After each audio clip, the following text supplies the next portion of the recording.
The Dyatlov Pass case wasn't left unanswered. It was concluded. The public just wasn't invited to understand it. That's a strange thing to say, right?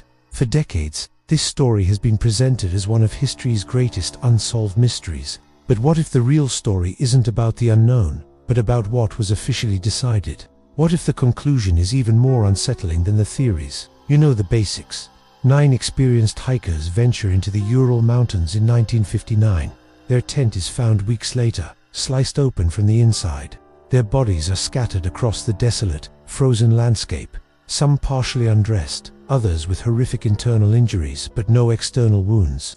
It's a chilling tale, a perfect campfire story full of terrifying possibilities. We've all seen the grainy black and white photos, the faces of the young hikers, full of life, just before their final journey. We've heard the theories: an avalanche, a secret military weapons test, a Yeti attack, even aliens. The story is so compelling because it feels like a puzzle with missing pieces. We're drawn to the idea that if we could just find those pieces, we could solve it. But this focus on the mystery is exactly what has led us away from the truth of the situation.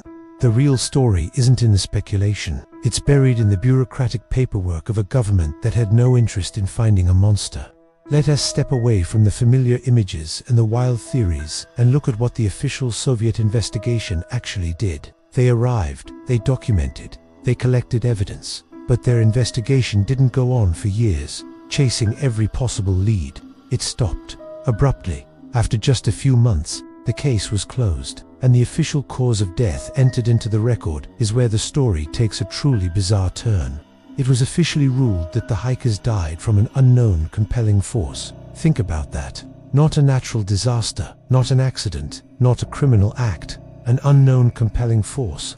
This wasn't a placeholder while they kept looking. This was the final answer. The file was stamped, sealed, and archived. Imagine a modern police force closing a case with that explanation. It's unthinkable. But in the Soviet Union of 1959, it was not only possible, it was procedure. The documents themselves are a chilling artifact. You see the methodical notes, the diagrams, the witness statements, and then nothing. The trail just goes cold. It's a bureaucratic brick wall. The investigation concluded that there was no one to prosecute. The end. This wasn't a failure to solve the mystery. It was a decision to stop looking for an answer that fit within their system. So why would a state-run investigation end so decisively on such an ambiguous note? No trial, no suspects, no accountability. To understand this, you have to understand the Soviet system itself. In that world, an unexplained event wasn't a mystery to be solved for the public good. It was a problem to be managed. A lengthy, public investigation that revealed something inconvenient, like a failed rocket launch, a secret military exercise gone wrong, or even just the embarrassing incompetence of a rescue operation would create instability and questions. It would undermine the state's image of total control and competence. The system was not designed to provide answers to the people. It was designed to provide closure. An official stamp on a file, regardless of what it said, was the end of the matter. The state had given its final word. From that point on, asking more questions was not just futile, it could be dangerous.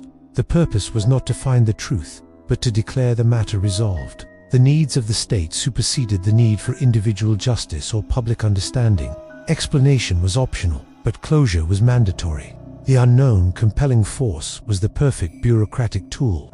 It acknowledged that something powerful and deadly had occurred, but it assigned no blame and required no further action. It was a black box, a perfect way to contain a problem and move on. And this brings us to the real horror of the Dyatlov Pass incident. The terror isn't necessarily what happened to those 9 hikers on that mountain. It's not about the Yeti or secret weapons. The most profound and lasting fear comes from how easily and officially the system accepted, not knowing. An entire state apparatus looked at this tragedy, shrugged its shoulders, and declared it the work of an unknown force. The lives of 9 citizens were extinguished, and the official, final response was essentially a bureaucratic void. The true monster in this story isn't a cryptid lurking in the snow. It's a system that can absorb a human catastrophe and reduce it to a tidy, closed file. It says the chilling realization that a government can decide that the truth is simply too inconvenient to pursue. The tragedy of Dyatlov isn't just that we don't know what happened. It's that the people in charge decided it was better that no one ever would.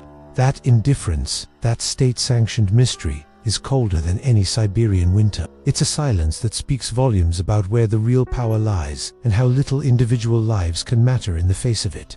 The real question isn't what killed the Dyatlov hikers, but what kind of system buries its dead without asking why. Thanks for watching.